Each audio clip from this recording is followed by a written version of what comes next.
Salut à tous, je suis Rémi de Sales Figurine Studio et je suis en compagnie de... Robin de Sales Figurine Studio, également arrivé depuis peu parmi l'équipe. Yes, et on est là pour faire un petit podcast. Alors c'est le premier podcast de la chaîne. Soyez indulgents sur la qualité, on essaye de faire de notre mieux. Il y a une première atout, c'est toujours délicat de lancer une première fois, quoi. C'est ça. Et donc du coup, pour ce premier podcast, moi j'ai pensé que le mieux c'était de présenter la team, puisque vous me voyez parler de team depuis quelques temps, depuis plusieurs mois, voire une petite année, on va dire. Et c'est vrai que ça reste un petit peu flou pour tout le monde, mais en fait, je suis plus vraiment tout seul maintenant dans Sales Figurine. Sales Figurine, ça devient assez gros. Enfin, en tout cas, ça devient moyen gros. L'équipe s'élargit de jour en jour, presque, on dirait. Ouais, c'est ça, c'est ça. Et on parle pas de notre poids. Non, c'est pas ça du tout, hein, on est d'accord. Non, et donc du coup, on va un petit peu vous présenter la team et on va commencer donc avec Robin. Bonjour Robin, à tous. qui nous vient du sud. Alors Robin, tu nous viens du sud, c'est ça?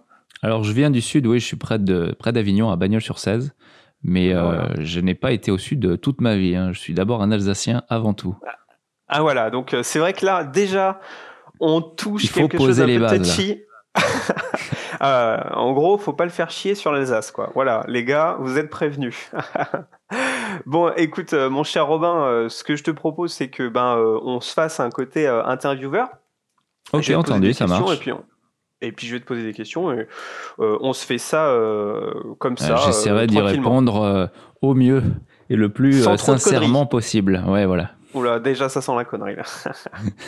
Bon alors mon cher Robin, donc du coup, quel est ton parcours et comment tu es arrivé dans la team? Alors bien entendu, tu commences à la naissance. Question, et tu fais mois par mois. Ouais, non, c'est une vaste question, donc non, on va quand même faire assez concis. Alors mon parcours dans le hobby, j'ai commencé un petit peu tôt, j'imagine comme beaucoup, quand j'étais en 5e, 4e, je commençais au collège.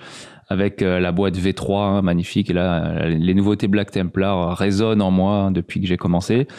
Bon, au fur et à mesure des années, j'ai toujours un petit peu peint, joué avec des copains. J'avais une grande armée tyrannide, c'était super. Et tous mes frères aussi jouaient au Warhammer, donc on se faisait des parties en interne. Et au final, arrivent un petit peu les études, je travaille, donc je joue moins. Et je déménage dans le sud et là je trouve un groupe de joueurs où je participe beaucoup à beaucoup d'événements hein, qui sont mis en place, donc c'est assez intéressant et je me demande comment est-ce que je peux améliorer mes techniques de peinture parce que je passe beaucoup de temps à peindre, beaucoup de temps dans le hobby, hein, dans ma passion et je trouve que j'étais vraiment limité en peinture. Et donc sur internet je voyais beaucoup de peintres hein, qui proposent des services de peinture et tu te poses toujours la question de mais est-ce que ça marche vraiment, c'est pas monté machin, donc bon et il y a ma copine derrière. Ouais non mais je te dis tout toi c'est sûr, je te dis tout de suite c'est de l'arnaque. Non mais c'est de l'arnaque, faut jamais aller voir des peintres, c'est des dingues les gars, c'est des dingues.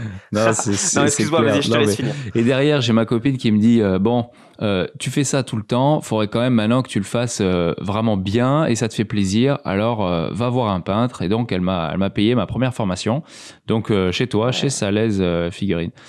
Donc voilà comment c'est quelqu'un de bien. j'ai connu un petit peu la team, voilà, c'est un petit peu mon parcours quoi. Ok, d'accord. Donc, tu as répondu à la deuxième question. Il y avait déjà une deuxième question. Non, mais c'est bien. Alors, du coup, en fait, voilà, j'embrasse Nathalie parce que maintenant, on se connaît. On s'est déjà vu en tout cas. Donc voilà, Merci Nathalie de nous avoir ramené Robin. C'est vrai, c'est grâce à elle, c'est clair. Je serais pas venu sinon. C'est sympa, super. Oula, non, j'aurais pas franchi le pas, je serais resté dans mon coin à peindre avec mes potes, mais j'aurais pas fait la démarche d'aller voir un peintre pro, quoi, c'est clair. Ouais, c'était l'élément déclencheur qui a fait que. Ouais. C'est vrai que moi je me rappelle de toi quand tu es venu. Alors, il me semble que c'était en 2018 le premier cours. C'est possible, je pourrais pas dire. 2018, 2017, 2019, je sais pas. Ouais, c'était moi je me rappelle de tout, c'était un custodes. Évidemment.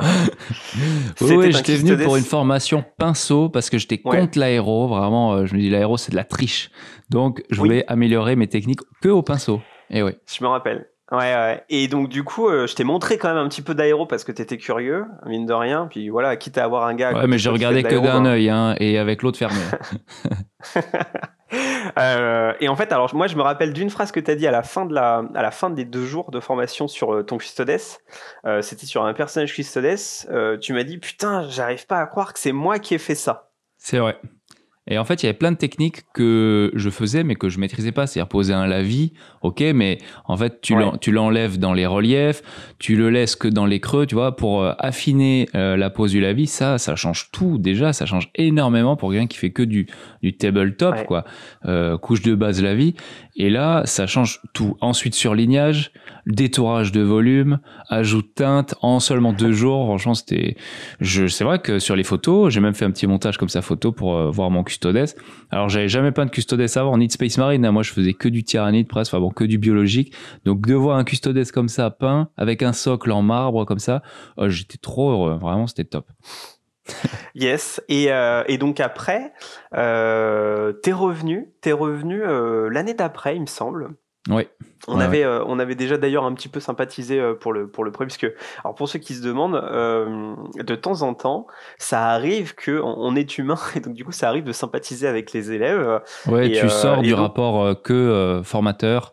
Et bah, voilà, des fois, il y a une affinité qui se c'est passe, quoi, hein, c'est clair.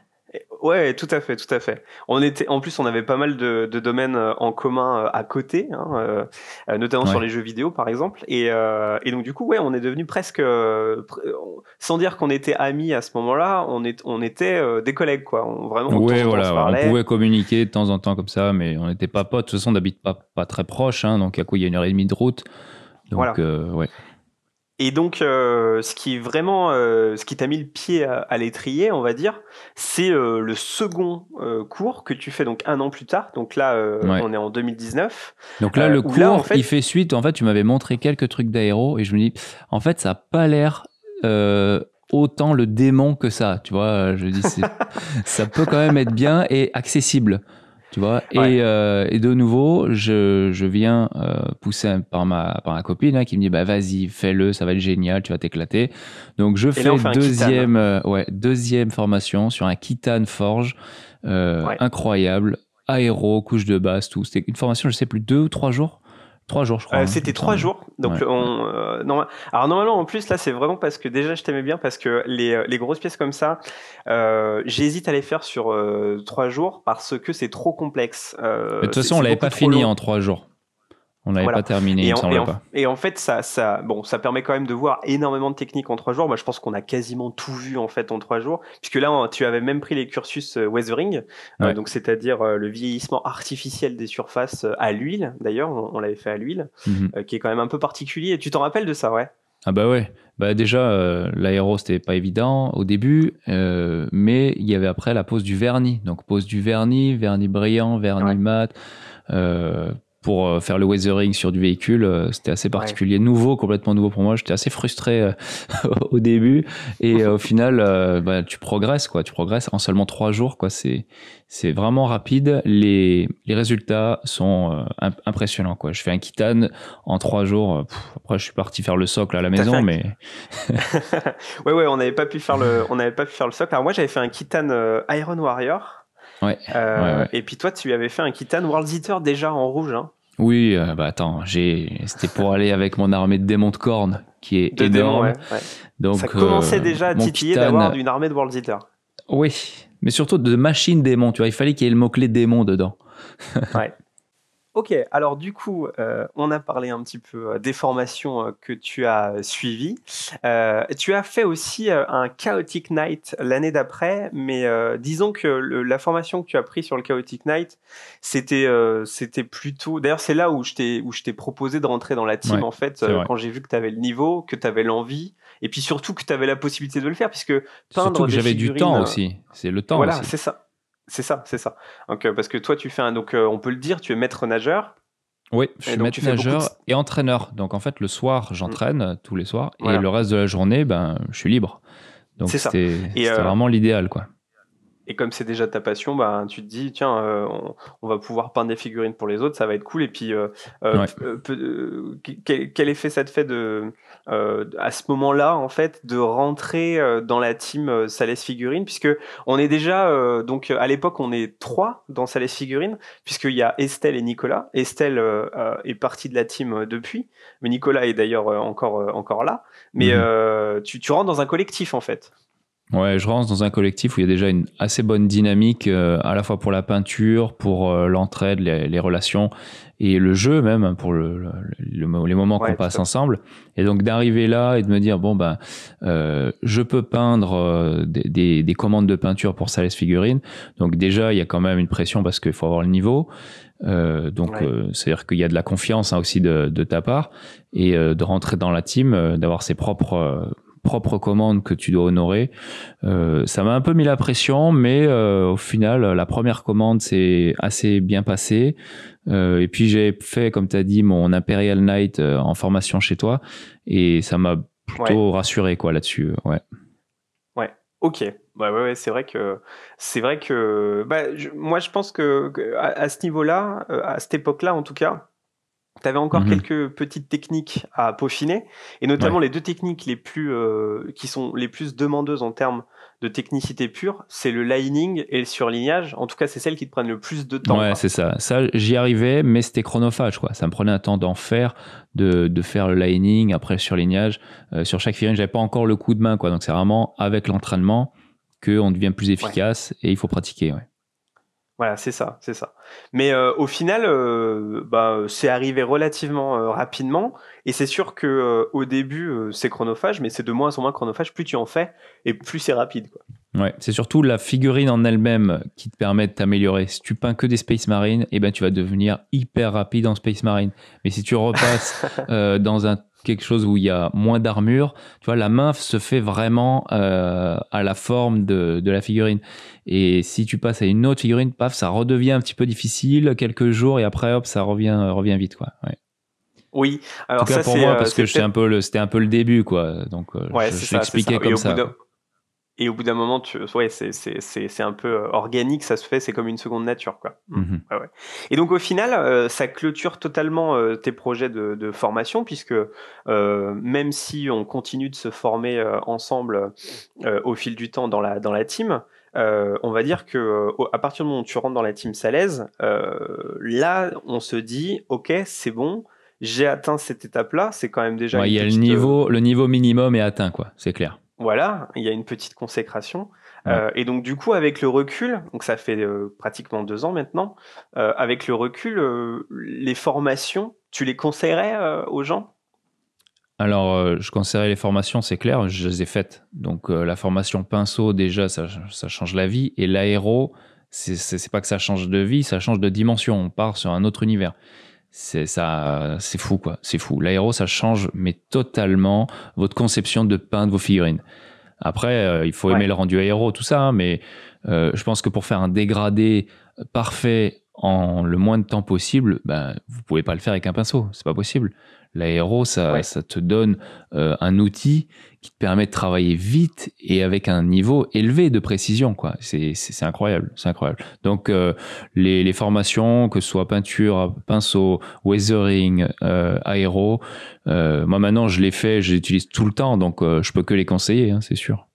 C'est sûr. Ouais, et en plus, j'ajouterais que vu que les figurines sont en train de s'agrandir, on voit très très bien que dans les univers Warhammer, l'échelle, c'est vrai qu'en échelle, ils montent leur échelle de chaque figurine, c'est plus gros, plus de surface, ouais. C'est ça. Il suffit de voir l'évolution de l'échelle de Be'lakor, qui est sorti cette année. Mais Be'lakor, c'est incroyable. Qui fait un x3, x4, quoi, quasiment. Il est plus grand qu'un buveur de sang, Be'lakor, non mais t'imagines. Non mais c'est fou, fou. Mais c'est vrai que là-dessus, il faut quand même dire que les nouvelles figurines qui sortent, à chaque fois, elles sont plus détaillées, plus grandes, et ça demande un effort de peinture supérieur. Donc, c'est-à-dire que pour les gens, c'est-à-dire moi, si j'étais venu, j'avais pas fait de formation, et de savoir peindre tous ces détails, ça peut vraiment être un frein, quoi. Je dis non, mais c'est trop compliqué de peindre une figurine. Maintenant, tu regardes les Black Templars, ils sortent, il y a des crânes, des bougies, des chaînes de partout. Alors, ça peut vraiment être ça fait peur quoi aux gens qui n'aiment pas trop peindre. Ils disent de toute façon il y a trop de trucs à faire, je vais pas le faire. Je vais y aller en une couche de base. Et voilà, si tu veux un petit peu passer au-dessus, c'est vrai que la formation là-dessus, ça peut t'enlever des craintes parce que tu vas te sentir capable d'aller chercher la peinture de ces petites figurines qui sont très détaillées maintenant, quoi. Et ça se généralise, quoi. C'est le principe du coach. Hein. Le coach te permet de t'accompagner dans quelque chose d'un peu compliqué pour toi et qu'il l'est plus à la fin de l'épreuve, quoi. Ouais, c'est sûr, c'est sûr. Et alors du coup, mon cher Robin, dans la team peinture, voilà, ça fait à peu près 1 an et demi, 2 ans que tu es dedans. Est-ce que donc tu as fait quand même déjà quelques commandes de peinture. C'est quoi la commande qui t'a le plus marqué alors je sais pas, celle où tu as pris le plus de plaisir ou celle au contraire où tu as pris le moins de plaisir. Qu'est-ce que ah ouais, d'accord. Il y en a certaines. Tu m'envoies au casse-pipe là. Voilà, c'est ça. On donnera le nom du client à la fin, donc c'est pour te dire. Alors déjà les commandes de peinture, moi j'adore. En fait, je me défonce plus sur les commandes que sur mes propres peintures. Parce que voilà, c'est pour le travail et j'ai ce côté conscience professionnelle, tu vois, du travail bien fait et ce que je veux, c'est que vraiment le produit final il soit parfait aux yeux du client, quoi. Donc et la commande, moi, qui m'a vraiment le plus fasciné et j'étais vraiment pris le plus de plaisir à la faire, c'était la commande Black Legion. Black Legion avec ses nouveaux Space Marine, avec tous ces ornements sur les armures, parce que j'ai déjà moi aussi une armée Space Marine du chaos que j'allais faire, j'ai commencé à peine en schéma pré-hérésie de War Eater, donc blanc et bleu, tu vois, et donc de faire cette Black Legion, de retrouver un peu ces Space Marine du chaos, ça m'a vraiment fait plaisir, ce noir obscur, tu vois, comme sur l'armure d'Abaddon, le doré, et puis tout le côté montage aussi de l'armée, customisation, tous ces pics, les haches. J'ai surkiffé cette armée, vraiment la Black Legion. Ouais, voilà. on mettra les photos de cette commande dans le pied de cette vidéo là, hein, si vous voulez aller voir sur le blog. Ouais, de toute façon, elles sont visibles sur le blog. De toute façon, toutes les commandes, elles sont dessus. Hein. Ouais. On mettra les articles de blog. Tu es aussi le scénariste de Medal of Color et d'Epic Battle qui vient juste de sortir. L'épisode 1 est disponible sur cette chaîne YouTube. C'est tout nouveau, ça vient de sortir. On est très très content que ce soit sorti enfin. Ouais, c'est ça. Alors du coup, tu as une certaine expérience dans le domaine du scénario et de la mise en pratique sur les tables de jeu. Est-ce que tu peux nous en dire plus dans ce domaine-là ? Alors oui, là, récemment on va dire que donc j'ai scénarisé tout le Medal of Color, hein, qu'on a fait au mois de septembre, juste avant le Covid, enfin entre les deux en fait, Covid, c'était 2020. Oui, c'est ça. Donc qui était vraiment une belle réussite. Alors peut-être on rappelle que donc il n'y a pas eu de Medal of Color cette année à cause, bien entendu, de la situation sanitaire actuelle. Il y en a eu un l'année dernière. Alors Medal of Color, pour ceux qui connaissent pas, Medal of Color, c'est une convention de jeu qui est basée sur les belles tables où tout est scénarisé. Donc vraiment, c'est les campagnes narratives sur 2 jours. Ça se passe dans l'atelier de Salaise Figurines. Ouais, c'est à ton atelier directement, ouais, c'est ça. Voilà, donc il faut savoir que j'ai une salle de jeu en fait à domicile qui fait à peu près 200 mètres carrés où on peut mettre jusqu'à 10 tables. Plus on a tous les coins pour être tranquille. Et il y a combien de vitrines ? Je crois qu'il y en a 17 maintenant. Il y a 17 vitrines remplies de figurines. 17, moi j'étais à 14. Le compte c'était à 14. 17, d'accord. Ouais. Donc j'en ai rajouté, ouais. Plus on peint des figurines. C'est vrai que le Warbringer il prend une vitrine à lui tout seul, quoi. et leur Toulouse rentre même pas dans une vitrine. Donc c'est pour dire. Ouais. Donc voilà, bien entendu cette année il n'y en a pas eu. Et c'est ce qui nous a permis au final de lancer Epic Battle. Hein. Nous on l'a fait à la maison, quoi. On a fait on a poursuivi le Medal of Color, mais c'est ça. Une autre trame narrative, quoi. Ouais. Le Medal of Color revient bien entendu l'année prochaine. Dès le début de l'année prochaine, on aura un Medal of Color qui va arriver. Alors, je t'ai coupé, excuse-moi Robin. Alors, on est reparti donc du coup pour... Alors, tu nous disais ton expérience dans le domaine du scénario et tu nous disais que tu avais scénarisé le dernier Medal of Color. Oui, donc le Medal of Color qui était, donc je le rappelle, au mois de septembre 2020, donc qui avait réuni pratiquement, je crois, 17 joueurs, hein, il me semble. Ouais, Donc on a joué sur plusieurs tables. Chaque table était reliée entre elles, toutes les autres, et mhm, influençait le déroulement des parties l'une de l'autre en temps réel, quoi. Donc ouais. c'était assez intéressant. En tout cas, je pense que ça avait plu Ah ouais, aux bah, participants. Et donc ça m'a demandé aussi de créer des scénarios pour chaque table, et il y a eu 4 parties en 2 jours. Donc ça fait, il y avait 4 tables, 4 ouais. parties, 16 scénarios à faire.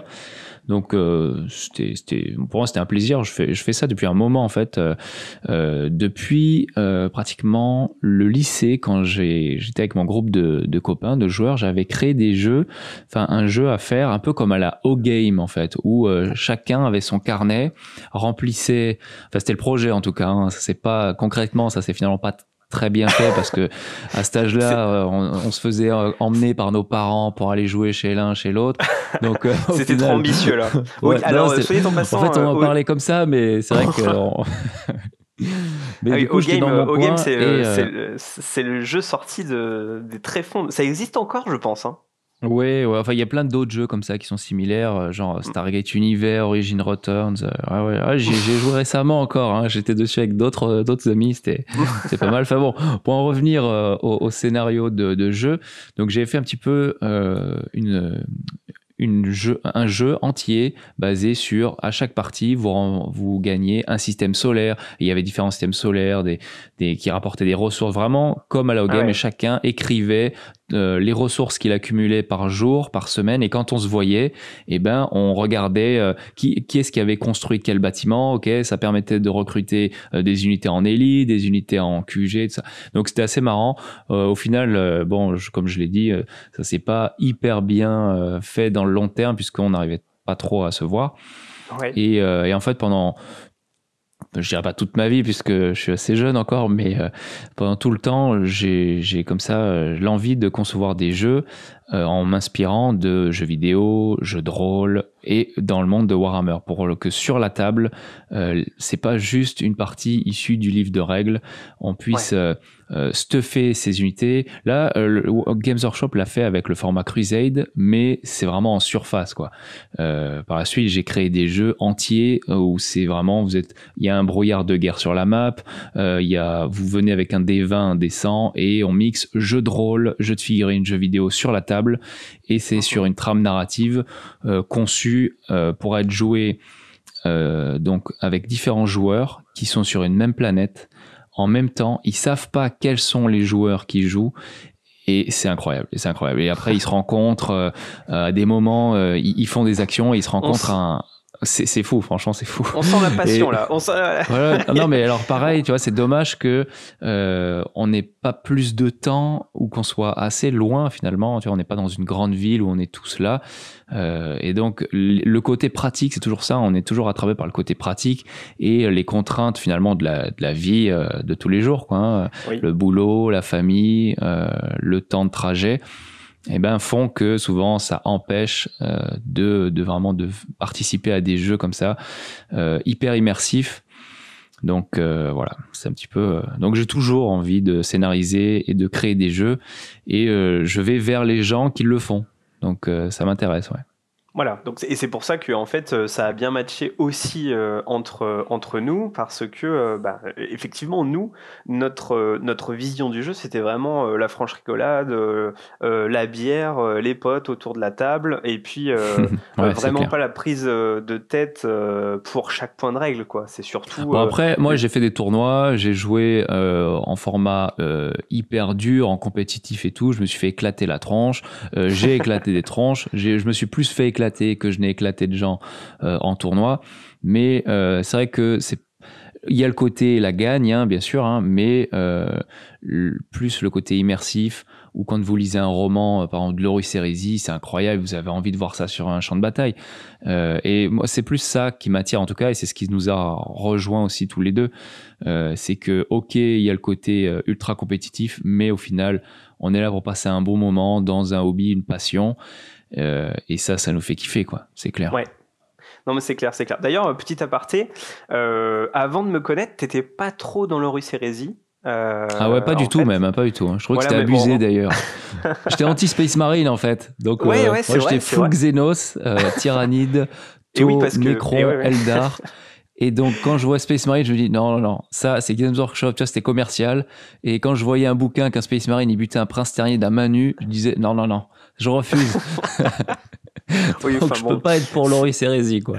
Mais en fait bon, Et, il faut bien l'avouer, c'est quand même excellent quoi. Voilà, mais et ouais, et du coup en fait c'est à force de parler fluff tous les deux, en fait on parle fluff 40K, on parle fluff 30K, et en fait moi je t'emmène de plus en plus vers le 30K en te disant mais en fait enfin en tout cas ça c'est mon avis personnel, le fluff 40K n'est vraiment pas au niveau du fluff 30K, mais pour une raison toute bête, c'est parce que en fait les meilleurs auteurs de la Black Library et de Game Workshop sont sur 30K. C'est, je veux dire, quand on Ouais. voit qu'il y a Graham McNee, Dan Abnett, etc., qui sont forcément sur du 30K. Bon On après peut... c'est très discuté, il y en a plein qui aiment pas du tout Dan Abnett. Bon Graham il est très très apprécié, mais Dan Abnett des fois il y en a plein qui l'aiment pas trop. Mais oui, moi je suis d'accord avec toi, c'est clair. Et C'est donc du clair. coup effectivement Loris Hérésie, alors je sais pas si nos auditeurs ont pu lire un petit peu de Loris Hérésie, ben, moi je vous le conseille Je pense, hein, il y a beaucoup forcément. hein, qui lisent quand même Loris Hérésie. Hein, Exactement, et c'est pas ouais. pour rien. Et On est quand même dans un univers de passionnés, mais passionnés hardcore quoi. Les gens ils voilà, aiment tout quoi. et alors en plus j'ajouterais que, mais ça peut-être on en fera un podcast directement de Loris Hérésie parce qu'il y a tellement de choses à dire, mais pour moi Loris Hérésie c'est vraiment pas des romans de gare comme souvent on a l'occasion d'entendre quoi. Pour moi c'est une vraie histoire avec des retournements, ça vaut un Game of Thrones, ça vaut, enfin moi j'ai lu les livres Game of Thrones et j'ai lu aussi Je les ai pas lus, je pourrais pas te dire. d'autres romans. Honnêtement c'est en tout cas les derniers romans Horus Heresy sont des claques quoi, sont des claques quand vous lisez par exemple le premier hérétique que tu as lu, hein, je crois, le premier hérétique, Oui, c'est ouais, une bien baffe sûr. ce roman, enfin les premiers Space Marine Posse, on va pas spoiler non plus, mais bon Non, c'est clair. Bah, c'est très moi, pour intéressant. comparer, j'ai lu, alors si on peut appeler ça des romans, j'ai lu les romans Starcraft et Warcraft, donc c'est des petits romans, Mhm. bon, il y a longtemps, hein. Mais Ouais. c'est des romans de poche, quoi. Et là, on arrive dans Warhammer Horus Heresy, c'est la Ouais, folie, ouais. quoi. Alors moi, je suis C'est clair. plutôt fan de la littérature SF. J'ai notamment lu pratiquement une bonne partie d'Asimov, donc notamment le cycle Fondation, par exemple. Joe Haldeman, La Guerre éternelle, j'aime beaucoup ce genre de choses. Et tu Honnêtement, préfères sur l'Horus Heresy, enfin, en tout cas, ça te plaît plus, alors quoi. je reconnais que le style d'écriture est quand même un peu supérieur, notamment sur Joe Haldeman ou Asimov, mais mine de rien, l'Horus Heresy, vu qu'on est passionné de ça, on doit vraiment s'imprégner du truc, et à mon avis, c'est ce qui joue, tu sais, ça démultiplie Ouais, la c'est ça, ouais. valeur. Donc C'est il comme y a quand tu vraiment un regardes un, côté subjectif aussi, quoi, c'est sûr. je pense, ouais, je pense. Mais en tout cas, c'est quand Mhm. même des bons romans. Il y a des retournements de situation incroyables. Dans Légion, par exemple, c'est fou ce qui se passe. Dans Arrête, Imperium je l'ai pas Secundus. lu, me spoil pas. Non, non, mais je te spoilerai pas. Mais bon, enfin voilà, il y a des choses très intéressantes et ça donne vraiment envie de faire toutes les armées. Moi, par exemple, j'aime pas les White Scars. J'ai lu White Scars, j'avais envie de me faire les White Scars quoi derrière, quoi. Et depuis, j'ai Tu envie de me faire une m'étonnes, armée c'est White Scars. clair. Voilà. Spoiler alerte, elle arrive peut-être, mais bon, voilà. On a parlé un petit peu de ton attrait pour le fluff et les scénarios. Mais justement, Mhm. la trame d'Epic Battle, ça se tourne comme une saison de série. Ça contient 7 épisodes. Alors, c'est quoi les avantages de ce format selon toi? Alors déjà, ça permet, nous, de nous distinguer par rapport à ce qui se fait déjà et de rejoindre un petit peu le format, comme tu l'as dit, série. Série, film, où on peut plus s'immerger dans la trame narrative et avoir une proximité avec les armées qui évoluent. Et les personnages surtout, parce que c'est quand même, Warhammer 40 000, c'est quand même, ou même 30 000, une histoire de personnages, quoi. Ok, il y a des grandes batailles titanesques, mais c'est les héros, c'est leur destin qui est vraiment important et qui est au centre de tout ce qui se passe. Donc Ouais, là, bien ce sûr. format en 7 épisodes par saison, hein, puisqu'il y a plusieurs saisons dans chaque campagne. Donc là, sur Tamar 4, en tout cas, on est sur Tamar 4, c'est notre première campagne de la série Epic Battle. Donc 7 épisodes par saison. Ça permet aussi, d'un point de vue un petit peu pour faire un clin d'œil à ce qui se fait en jeu vidéo, de faire apparaître des boss et des mini-boss, tu vois, ou comme dans les séries, de faire venir des ennemis récurrents plus souvent, quoi, que si on faisait sous format de, il n'y a pas de saison, Mhm. et là, ça nous donne une structure qui nous permet de plus faire évoluer nos personnages et les événements qui vont évoluer dedans, quoi. Mais c'est Ça ça, permet parce aussi qu'on de peut... fermer, tu vois, les viewers. Il y a 7 épisodes, une saison, ça ferme quelque part un chapitre. Ça fait des chapitres courts, tu vois, c'est pas trop long à digérer non plus. Ouais. Et on peut dire c'est qu'il y a une intéressant histoire aussi. avec un début, un milieu, une fin. Donc on est vraiment dans la structure narrative d'une histoire classique. Et puis on est pratiquement dans les concepts de Campbell avec le héros au mille et un visages qui montre un petit peu les infrastructures, en tout cas les architectures des différents récits possibles, qui Ouais. sont en fait pas tant que ça, hein, au final. Je sais pas si vous connaissez le livre Le héros aux mille et un visages, je vous le conseille, il est sur Amazon, Joseph Campbell, je crois que c'est. Et donc du coup, ces épisodes, ce chapitrage en 7 épisodes, ça permet aussi de faire des cliffhangers, ça permet aussi d'avoir des retournements de situation auxquels on ne s'attendait pas, notamment avec les boss qui peuvent arriver, ou enfin ce qu'on appelle des boss, mais en fait des événements majeurs. Oui. Qui peuvent arriver. Alors, allez, on va s'autoriser une question un petit peu touchy. Sans spoiler, qu'est-ce que tu peux nous dire? Oula.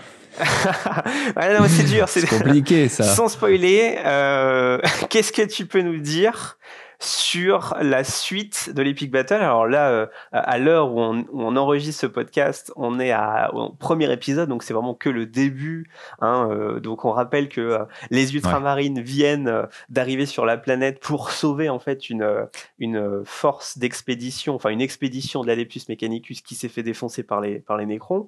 Ils savent pas qu'ils se sont fait défoncer. Le signal de détresse est là, ils savent pas non plus depuis combien de temps. Voilà. C'est juste que c'était les plus proches qui étaient là, et c'est le capitaine Titus qui a envoyé pour et donc du coup essayer... Qu'est-ce qui va arriver à Titus? Est-ce qu'il y a quelque chose qui va se passer sans spoiler? Alors, on peut faire un petit spoil. Alors qu'est-ce qui... Écoutez, c'est compliqué sans spoiler. En tout cas, dites-vous bien que un monde nécropole, hein, c'est pas que des structures en surface, hein. Donc il y a tout le volume de la planète, hein, qui évolue, qui est structuré. Oula, alors là tu parles de la Terre creuse. Oh là là. Oula, non, je parle pas de Terre creuse. non. Je parle d'évolution en profondeur. Voilà, c'est plus là-dessus que je parle. Et je peux aussi rajouter que, alors là, on est avec, bien sûr, les ultramarines qui sont opposés à des Nécrons en réveil. Ouais. Mais il y aura probablement d'autres protagonistes, d'autres factions, hein, bien sûr, en jeu. C'est pas uniquement de l'exploration et de la chasse d'intrus, quoi. Non, alors là tu lâches un gros morceau. Alors ça veut dire que il y aura pas que des ultras et des nécrons. Ah bah non, ça c'est trop simpliste, ça. Intéressant. Ça c'est intéressant. Enfin bon, on va pas trop en dire, hein, il faut... Non, voilà, ouais, c'est clair. En tout cas, on invite nos auditeurs... À chaque épisode, il y aura quelques indices qui sont posés, de toute façon. Ouais. Et puis, ce sera à vous de déceler, puis de suivre tout le cheminement de nos séries. Essayez de le dire en commentaire si vous avez des idées de ce qui va se passer pour nos auditeurs. C'est subtil, hein, normalement... Ça va être difficile de trouver, mais c'est possible. Ouais, c'est possible. Un œil averti peut trouver quelques. Dites-le nous en commentaire si vous avez des idées, et puis on dira, on vous dira en MP si c'est ça ou pas. Alors. Ça sera pas ça, hein, c'est sûr. Ouais. Non, ils peuvent trouver. Bon, alors en tout cas, Epic Battle, ces nouveaux rapports narratifs là, c'est une toute nouvelle aventure. On bosse dessus depuis à peu près, je dirais une petite année, tous les deux, hein, enfin toute la team, hein, bien entendu, toute la team est dessus. Pour toi, la plus grande difficulté de ce projet, c'était quoi, de ton point de vue?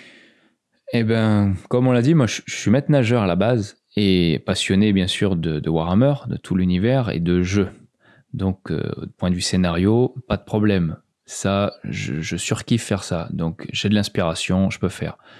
Mais le montage vidéo, l'informatique, Moi, l'informatique, c'est un truc, je peux casser mon écran, quoi. Je balance mon poing à travers parce que le logiciel marche pas, quoi. Et donc, ça a été la principale difficulté, ça a été de me former au montage vidéo, parce que je monte aussi les rapports de bataille. Et donc, faut passer par prendre des formations. Et c'était au final beaucoup plus simple que j'aurais imaginé. Alors simple, non, pas simple, mais ça m'a pris des mois, quoi. Mais en tout cas, ça s'est fait. J'y suis arrivé, voilà. Je me découvre des qualités de monteur que j'apprécie en tout cas. Et puis. Et ça s'est pas fait dans la douleur, quoi. C'est ça que tu veux nous dire. Si, ça s'est fait dans la douleur. si, non, il faut pas mentir, ça s'est fait dans la douleur.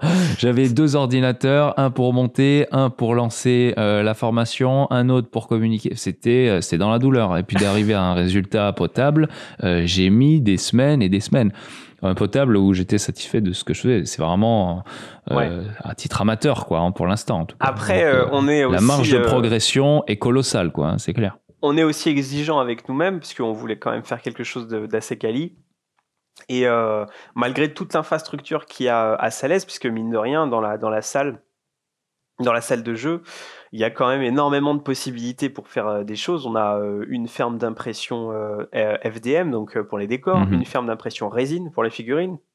On a un salon vidéo, donc c'est vrai qu'on n'a pas encore. C'est même un studio vidéo, quoi. Hein, on a un studio vidéo de qualité professionnelle qu'on a construit de nos mains, quoi. On a tout fait nous-mêmes. On a investi dans énormément de matériel, parce qu'il n'y a pas de secret à un moment donné. Il faut tel objectif, il faut telle lumière, il faut telle possibilité de vidéo, il faut la prise de son aussi, il faut des micros, bien sûr, après il faut les logiciels. Voilà, c'est ça. Donc ça a été un investissement conséquent. Et d'ailleurs, en fait, étonnamment, si on veut donner un petit peu les coulisses, étonnamment, ce qui nous a vraiment posé problème au début, et vous l'entendez peut-être dans la première vidéo Epic Battle, c'est le son. En fait, bon, la vidéo, on a fait une connerie, mais bon, c'était notre faute, hein, voilà. Mais c'est-à-dire qu'on n'a pas activé la 4K tout de suite, parce qu'on est con, en fait, c'est ça. Hein. Exact. Et là, mais ça, tu vois, c'est pareil, c'est que au moment où on tourne, de savoir comment mettre en 4K ou pas, il fallait le savoir, quoi, tu vois. Ah bah c'est comme tout, hein. Faut faire la connerie au début. Donc une fois que tu le sais, c'est bon. Tu vois, c'est évident. Et en plus, forcément, on en fait 2 d'affilée, histoire parce qu'on est trop chaud. Et en fait, voilà, on plante les 2 parce qu'on est trop chaud, quoi. Ouais, donc là, on avait les deux premières qui seront en Full HD. Et à partir de la 3e, on est c'est en mieux, 4K. voilà. À partir de la 3e, et la 4K, ça change la vie. Et c'est un jeune monteur que je dis, ça change la vie.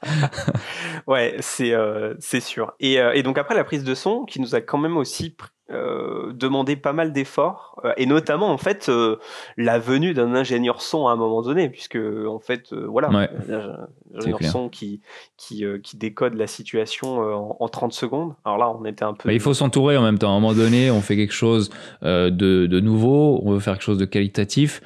Il faut s'entourer de gens qui connaissent, des professionnels du milieu. Et ça, c'est ta partie, quoi.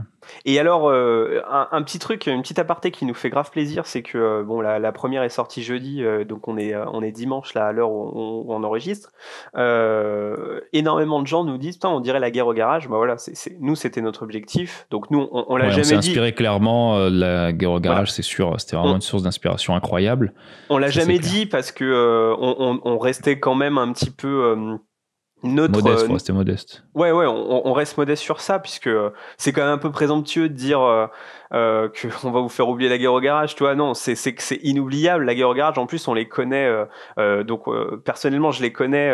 Rémi et Mathieu, ils habitent pratiquement à côté de chez moi. En fait, on est à une demi-heure, donc on va au même club de jeu et tout. Alors, désolé pour ceux qui attendent leur retour, c'est toujours pas prévu. Et d'ailleurs, on leur a même proposé de faire quelque chose ensemble. Et vraiment, ils sont un peu sortis du truc pour le moment. Bon, on espère qu'ils changeront d'avis un jour. Mais en tout cas, la guerre au garage, pour nous, ça a bercé. Enfin, en tout cas, je sais pas toi, Robin, mais pour moi, ça a bercé. J'ai connu tard, moi. J'ai connu très tard la guerre au garage. C'est toi qui m'as montré d'ailleurs ce que c'était. Et je trouve ça incroyable. Mais oui, et j'étais étonné que qu'ils aient arrêté il y a 6 ou 7 ans, quoi. C'est incroyable. Ouais, je en pense fait, ils étaient là trop tôt. Voilà, trop tôt. Ouais. Et alors, bon, c'est pas pour cracher dans la soupe, mais donc ils ont contacté à l'époque War Machine, ils ont fait une super vidéo sur War Machine. Alors, je crois qu'à l'époque, c'était Privateer Press. Et en fait, voilà, pour vous donner un peu les coulisses de la guerre au garage, en gros, ils se déchirent sur la V3 de War Machine. Bon, bah, malheureusement, la V3 de War Machine, bah, on sait ce que ça a donné maintenant, hein, puisque le jeu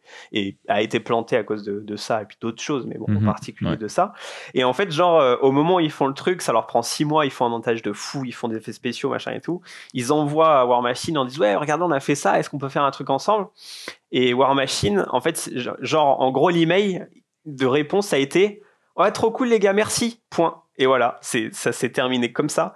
Donc, dégoûté d'avoir mis des efforts et tout pour rien, au final, juste pour ah merci, en fait, Ouais, c'est clair. Les gars s'étaient pas rendu compte qu'ils avaient de l'or entre les mains, quoi.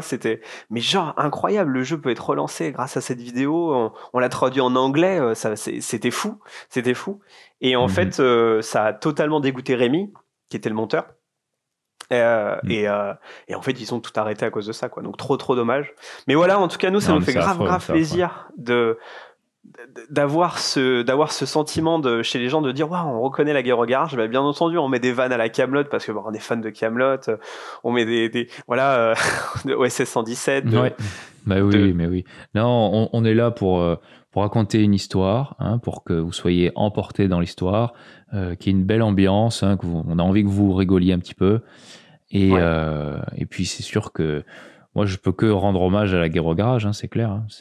Moi je suis modeste, hein, j'aimerais bien arriver un jour au niveau de montage qu'ils font. Ouais. Et puis voilà, pour l'instant on évolue petit à petit dans notre univers, voilà, Epic Battle. Hein, donc, c'est ça. On a repris le flambeau. On essaye. Bon alors maintenant qu'on a qu'on a terminé un peu de parler d'Epic Battle, on va finir sur une note personnelle de ton côté. Alors tu nous as pas dit, mais ça devient beaucoup trop personnel. C'est même intimiste. Slip ou caleçon? C'est ça la question Maillot que tout le monde se pose là. Ah ouais, bah oui, logique. Ouais, logique. J'aurais cru Naturis. Je croyais que t'étais au Cap d'Agde, non? C'est pas ça? Non, moi je suis maillot de bain.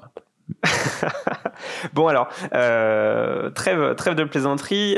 On n'a pas parlé de tes armées puisque c'est bien beau de parler de la team, ça bien beau de parler d'Epic Battle. On a vu ton parcours, mais en fait, qu'est-ce que tu fais comme armée, mon cher Robin? Qu'est-ce que tu as comme armée? Ça c'est une question que je répondrai avec émotion. Non. Presque avec un avocat, tu vois. Non, pas du tout avec un avocat. Non, au contraire. Non, alors mon armée de cœur, hein, que je fais depuis le début que j'ai commencé. Je suis rentré dans le monde Warhammer parce que mon cousin un jour à Noël m'a acheté une boîte de guerriers tyrannides. Magnifique. Et d'accord. Ok. À ce moment-là, c'était la fin. Et il pensait que c'était des démons, c'est ça? Non, ah ouais. Alors pour l'anecdote. Dans le livre de règles, donc V3 avec l'anecdote de merde. Putain, il faudrait qu'on ait un jingle anecdote de merde. Et chacun dit une anecdote de merde. Et ben alors, sur le livre de règles avec les illustrations, tu vois, il m'avait montré les illustrations de toutes les armées, machin. Et il y avait une armée que je trouvais incroyable. C'était les chiens de Khorne. À l'époque, hein, des démons de Khorne, et je trouve, mais c'est magnifique et tout. Et dans la page d'après, t'avais des guerriers tyrannides. Et donc, je pense qu'il a dû confondre. Et à Noël, il m'a offert une boîte de guerriers tyrannides et pas de chien de Khorne. Donc, quand j'ai ouvert, j'étais un peu, pas déçu, mais punaise, mais c'était pas ça, tu vois, il s'est trompé. Et au final, j'ai trouvé ça génial. J'ai continué avec le codex, les armées et tout. Et maintenant, j'ai pratiquement 15 000 points peints de tyrannide. Donc, c'est vraiment mon armée de cœur. Je peux tout faire. Je peux faire une armée entièrement de mecs qui vont sous terre, que de volants, que de guerriers. Enfin, c'est génial. Donc, j'ai une énorme armée de tyrannide avec du forge, des hiéroducs, j'ai un Haridan, j'ai tout ce qu'il y a dedans. Il manque peut-être le hiérophant, des trucs comme ça. Un jour, peut-être. D'ailleurs, ils ont arrêté de le produire. Donc, je suis vraiment déçu. Mais alors, je voudrais pas être pessimiste, mais je crois que Forge World va très très mal en ce moment. Je crois qu'il y a genre 75% du catalogue. Triste, il y a 75% du catalogue qui est plus dispo. Alors moi qui suis un fan de Loris Hérésie, c'est catastrophique. Il y a même des prix de marque que je n'ai pas. Alors là, les gars, attention, il y a des prix marques que je n'ai pas qui sont plus disponibles. Là, si vous arrêtez les prix marques, je pense que ça va chier. ça va chier. Donc j'ai Bon, alors, une grande armée t'as des tyrannide, tyrannides. vous l'aurez compris. Ouais. Après, j'ai une armée de démons de cornes, voilà, full démons, qui m'a fait très plaisir à peindre. J'ai commencé d'ailleurs par la figurine de Forge World, du buveur de sang de Forge World. Donc Le Anagrat. gros là. Angrat, ouais, Ah oui, ouais, non, le mais truc énorme. J'ai commencé par ça. je, Donc j'ai suivi. je commence par le donc, titan. c'était avant de venir en formation chez toi. Hein. Donc j'avais suivi un tuto de Duncan qui veut peigner un buveur de sang, quoi. Donc j'ai suivi son tuto. Bon, c'est dommage. Maintenant, j'ai un énorme buveur de sang forge peint un peu à la méthode Games, quoi, de Duncan. Et à mon avis, ça aurait été mieux avec. Maintenant, tu vois, j'ai refait un buveur de sang à l'aéro, tu vois, et le résultat est quand même plus propre, on va dire maintenant. De ce que j'avais fait avant. Donc bon, je vais pas tout repeindre. Tout est soclé sur socle lave et tout ça. Donc c'est une armée que j'ai beaucoup de plaisir à peindre et j'ai beaucoup de plaisir à jouer avec parce que je trouve ça quand même cool. Et même si en termes de jeu c'est très très mou, hein, il y a pas de tir, hein, les gars. Donc calmez-vous. Pas de pouvoir psychique. Tu fais que courir. Tu vas pas très vite en plus. Tu peux invoquer des buveurs de sang ou des trucs comme ça, c'est pas mal quand même. Ouais, non, mais il faut avoir de la chance. Hein. L'invocation chez les démons, c'est un truc qui est assez mal fait, hein, je trouve. Enfin bon, et donc voilà, j'ai une armée de démons de cornes. J'ai une armée aussi de Space Marine du Chaos que j'ai pas en World Eater. Donc j'avais commencé en World Eater normal, hein, le genre rouge et noir, on va dire, plutôt rouge. Ouais. Et depuis que je lis un peu de l'Horus Hérésie, et ben je me suis dit, punaise, mais je vais les peindre en pré-hérésie. Ça fera original. Et puis, ça me permet de travailler le blanc. Le blanc, qui est une couleur, tout le monde dit difficile à peindre. Et ben les gars, faites de l'aéro et vous aurez plus de problème. Donc, oui, alors faut avoir surtout les bonnes couleurs et la bonne palette. Oui, non, mais c'est sûr. Mais bon, donc j'ai une armée de World Eater en schéma pré-hérésie qui commence à s'étoffer de plus en plus. J'ai 10 Terminator de Forge aussi. J'aime bien Forge aussi, donc j'ai ça. Qu'est-ce que j'ai comme armée? J'ai une armée de Black Templar. Et oui. Ouais. Alors, j'ai peint toute la boîte Indomitus en Black Templar. Donc récemment, et je suis très heureux que Games sorte des Black Templar avec des petits détails et tout ça, c'est génial parce que j'ai tout converti avec en socle Unreal Wargaming, en bits c'est du Liber Daemonica. Donc c'est vrai qu'avant que Games sorte leur figurine adaptée Black Templar, et ben il y avait rien. Pratiquement rien. Les kits de conversion Games, c'était vraiment insuffisant. Donc, tu es obligé un peu de passer par des bits c'est vrai que d'autres fournisseurs. Ça fera peut-être l'occasion d'un autre podcast, mais c'est vrai que les Liber Daemonica, en tout cas toutes les petites boutiques comme ça alternatives, font pratiquement plus le boulot que Games. D'ailleurs, j'en profite pour dire que sur le Patreon, sur l'Académie de peinture, on a 10% sur Liber Daemonica. Et c'est vraiment, ça change totalement la tête de vos figurines, les bits Liber Daemonica. C'est un peu cher. Bon, avec 10%, c'est un peu moins cher du coup. Mais ça faut vous que tu mettes vraiment... le jingle pub, tu vois. Grave, tu sais, le vieux jingle pub de la 6, ça, tu vois. Là. Exactement. Culture pub. Et mais mais il faut de temps en temps quand même. Mais non, mais vraiment, c'est de la pub qui fait plaisir parce que moi, Liber Daemonica, je veux qu'il continue, je veux qu'il sorte plus de choses, puisque malheureusement, là, on l'a vu notamment avec le Redemptor Black Templar, qui est dans la nouvelle boîte Black Templar. Mais oui, il n'y a même pas, il y a rien dedans, quoi. C'est incroyable. Il n'y a même pas un kit de conversion pour le Redemptor, alors que Liber Daemonica le fait.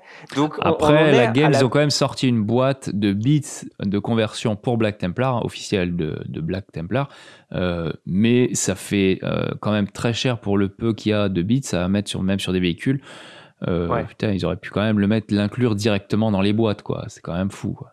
Enfin bon, après, c'est comme ça. Bon, donc j'ai une bonne armée finalement de Black Templar parce que mis à part la boîte Indomitus, j'avais déjà acheté dans le passé pas mal de figurines Black Templar que je n'avais pas peintes. Hein. C'est une des armées que j'utilisais pour faire justement mes jeux alternatifs. Tu vois, ils venaient comme PNJ.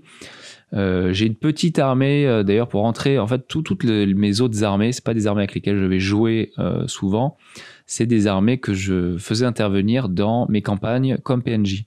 Donc à ce titre, j'ai une armée d'Eldar, une petite force Tau, et j'ai 4 armées différentes, de couleurs différentes, de garde impériale, avec tout ce qu'il faut en tank, en infanterie d'élite, aéronef, tout ce que tu veux, pour représenter différentes villes, en fait, et différentes forces de défense planétaire, hein, de ces différentes villes. Voilà, donc j'ai des centaines de gardes impériaux. Ça, c'est vraiment excellent pour du narratif, quoi. Et ouais, bah ouais, bah c'est ce que moi je faisais de toute façon. Donc, et puis j'ai une armée Necron énorme qui appartient à mon frère, hein, je dois le dire, mon jeune frère qui faisait aussi des Warhammer, qui a une énorme les nouveaux armée Necrons, Necron. les anciens. Alors lui, il avait les anciens Necrons et j'ai quand même acheté. De toute façon, j'ai la boîte Indomitus, donc j'ai les nouveaux Necrons. Mais j'ai pas grand chose d'autre. J'ai pas genre le Void de Dragon ou le Roi Silencieux, qui sont des figurines incroyables. Ben, je les ai pas. Ben bon, de toute façon, je peux pas tout faire en même temps. Donc écoute, c'est déjà pas mal. Je remplis 2 vitrines, 3 vitrines même. J'en ai acheté une nouvelle. Et attends, mais j'ai mes chevaliers. J'ai les chevaliers. J'ai mon Chaos Knight et mon Khitan, évidemment. Mais ouais, c'est sûr. Et attends, j'ai le Custodes. J'ai quelques petits personnages comme ça. Genre, j'ai Abaddon, j'ai Guilliman, tu vois, parce que en tant que bon hobbyiste, tu vois, il fallait que je les peigne, tu vois, pour la collection. Il me fallait Reboot. C'est pas possible. Il te faut Reboot à imprimar comme ça. Je voulais d'ailleurs les 2 autres chaotiques, quoi, hein, puisque bon, ils semblent plus trop sortir de Primark, on sait pas pourquoi. Hein. Mais bon. Oui, bah donc les vraiment, 2 autres, je les ai pas, malheureusement. Mais je les aurai peut-être un jour. Tu vois. Mais là, il faut que je peigne à fond. Donc voilà. Et je pense que ça doit être tout. C'est déjà bien, je veux dire. C'est déjà pas mal. C'est sûr. En armée peinte, en tout cas. Hein, en armée peinte, je parle. Oui, bien sûr, en armée peinte. Parce qu'après, j'ai une armée immense d'Eldar qui sont pas peintes, qui traînent. Mais ça, à la limite, tu peux les laisser. Tu peux les laisser ils vont rester dans les cartons. C'est pas le souci. Alors, si Nicolas nous entend, il nous tue là, parce que Nicolas fait les Eldar dans la team. Donc, il pourra faire la promotion des Eldar quand ce sera. Pas de problème. Voilà, il paraît que ça sert. Bon, écoute, Robin, on arrive au terme de ce premier podcast. Écoute, moi, je souhaiterais conclure juste par 2 petits conseils que tu vas donner. Alors, je te dis tout de suite tes 2 questions, comme ça tu peux y réfléchir un petit peu. Donc, premier conseil pour les joueurs et conseil pour les peintres, parce que toi, tu as vraiment les 2 profils. Tu es à la fois joueur et bon joueur. Et à la fois peintre et bon peintre. Et donc, après, du coup, l'adjectif bon, c'est très subjectif. Hein, c'est très subjectif. Non, mais c'est moi qui te le donne. Donc, oui, d'accord, mais bon. Donc, du coup, il est modeste. Non, mais donc, attends, je suis pas en bon joueur. Alors déjà, donc je parlerai d'abord pour les joueurs. Déjà, tu dis bon joueur. Je fais partie d'aucune équipe, j'ai pas gagné de tournoi ni rien. Donc, on va dire que en format amateur, je dirais, oui, je m'en sors. C'est-à-dire que je comprends la mécanique du jeu, je connais la méta, ce qui marche très bien, les contres, si encore il y en a. Mais ce que moi j'aime, c'est de faire des parties. Enfin, c'est vraiment ce que je préfère, parce que j'aime tout. Mais ce que je préfère, c'est faire des parties, on va dire, ce qu'on appelle molles. Voilà. Vulgairement molle. Donc voilà, le conseil que je dirais, c'est écoutez, faites jouer comme il vous plaît, les unités qui vous plaît le plus. Et faites pas ce qu'il y a, prenez pas des listes sur Internet que vous comprendrez pas au niveau de la mécanique, ou que il faut pour exploiter tout le potentiel, il faut la jouer beaucoup de fois et contre différents adversaires, différents match-up pour les maîtriser.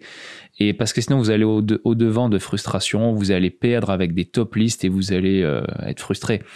Donc il faut jouer ce que vous aimez, dans les formats que vous aimez, avec les personnes qui partagent vos envies. Parce que si vous allez à un tournoi et que vous venez avec une armée molle, vous allez vous faire éclater, vous allez frustrer et l'adversaire et vous.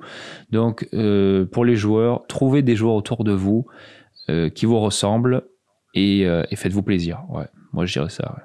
C'est un jeu, c'est une passion, donc il faut que ça reste dans le plaisir. Et pour les peintres, et puis aussi parce qu'il y a des joueurs qui ne peignent pas, et aussi eux, moi, tout le monde rentre dans le hobby, quoi. C'est clair, c'est pas de. Ouais, c'est vrai. Alors donc, du coup, donc pour les joueurs, excellent conseil pour les joueurs, je trouve. Alors les conseils pour les peintres, du coup. Pour les peintres, le meilleur conseil qu'on peut dire, c'est il faut peindre. Donc il faut prendre du temps. Et souvent, quand je discute avec des amis, mais j'ai pas le temps, machin. Eh ben, je sais bien, il y a que 24 heures dans une journée. Bon, il y en a, toi, t'as 26 heures dans ta journée, donc il y en a, ils travaillent. Non, j'ai 24 heures comme tout le monde. Non. Toi, t'as des heures qui passent beaucoup plus lentement, c'est pour ça. Oui, mais Tu fais c'est beaucoup de parce que moi choses dans une heure, c'est pour ça. je rentre dans la salle du temps, je rentre dans la salle du temps Ouais, exactement, c'est clair, c'est de, clair. du Kaio, non? C'était quoi dans Dragon Ball? Non, c'est Kame Sennin. Non, Ouais. c'est Dieu, c'est Dende, quoi. C'est la salle de l'esprit Ouais, du ouais, dans temps. Dende, voilà, j'ai la salle du temps de Dende dans Dragon Ouais, Ball ouais. et c'est pour ça que je me transforme en Super Saiyan très facilement en fait. Non, Voilà. non, non, alors non, ce que je dirais, c'est qu'il faut du temps pour peindre et faut y aller de manière simple. Alors, Games a sorti des peintures qui sont quand même facilement utilisables, donc la contraste. Ça Oui. permet d'avoir des résultats, on va dire, potables, en tout cas de tabletop et de jouer avec des figurines peintes. Parce qu'au final, c'est ça qu'il faut. Il faut jouer avec des figurines peintes à un minimum. Après, on perd en immersion et en plaisir de jeu quand elles sont pas peintes. C'est dommage. Après, tout le monde, j'imagine, a son plaisir à jouer. Et si on n'aime pas peindre, il n'y a pas de problème. Mais voilà, pour peindre, utilisez les gammes de peinture existantes pour vous permettre d'avoir un résultat le plus vite possible sans trop vous embêter. Et puis sinon, bien sûr, il faut progresser, donc passer du temps à peindre et aller voir des professionnels. Donc aller se faire former. Moi, depuis que je suis allé en formation, voilà, mon niveau, il est visible en photo, quoi. C'est fou. Donc après, il faut avoir le temps, il faut avoir les sous, il faut avoir la motivation. Mais la première chose, c'est de pratiquer. Il faut peindre petit à petit, un peu tous les jours. Pas se mettre des grosses sessions de peinture, ça va vous dégoûter tout de suite. Un petit peu à la fois. Travailler sur palette humide, hein, bien sûr, hein, si vous n'êtes pas habitué, pour garder la peinture fraîche et que vous pouvez y retourner après, des heures après, si vous avez un peu de temps libre pour y revenir, quoi. Voilà. Ok. Eh ben pareil, super. J'approuve totalement ces conseils, Robin. J'approuve totalement. Non, mais après, écoute, en technique de peinture, je vais pas te donner de conseils en technique de peinture parce que tout le monde a son niveau et sa marge de progression. Donc, oui, bien sûr. puis moi, je suis pas apte, je suis pas, voilà, donc aucun problème. Eh ben écoute, voilà ce qui clôture ce premier podcast. Je dirais un mot de la fin. C'était bien plaisant en tout cas de partager comme ça. C'était intéressant. Eh ben, j'espère que si ça va fonctionne, se reproduire, hein, bien sûr. Voilà, si ça fonctionne, il y a on en beaucoup refera. à discuter. De toute façon, c'est quand même un univers extrêmement riche où on a tous un plaisir à évoluer dedans. Et puis, si on peut se partager Tout à fait. chacun un petit peu son plaisir et pourquoi est-ce qu'on est dedans, moi je trouve ça intéressant, quoi. Tout à fait. Eh bien voilà les gars, c'était Rémi et Robin de Salès Figurines pour ce premier podcast de la chaîne YouTube. Allez voir la vidéo Epic Battle. N'hésitez pas à aller sur l'académie de peinture en ligne du Patreon pour vous former à la peinture, à aller sur Salès Print Studio pour acquérir les décors ou les figurines que vous trouvez en vidéo sur le format Epic Battle. Et puis nous on vous dit à la prochaine. Salut! Et au plaisir de se revoir à un événement surtout. On va se voir en vrai, bien sûr, n'hésitez pas.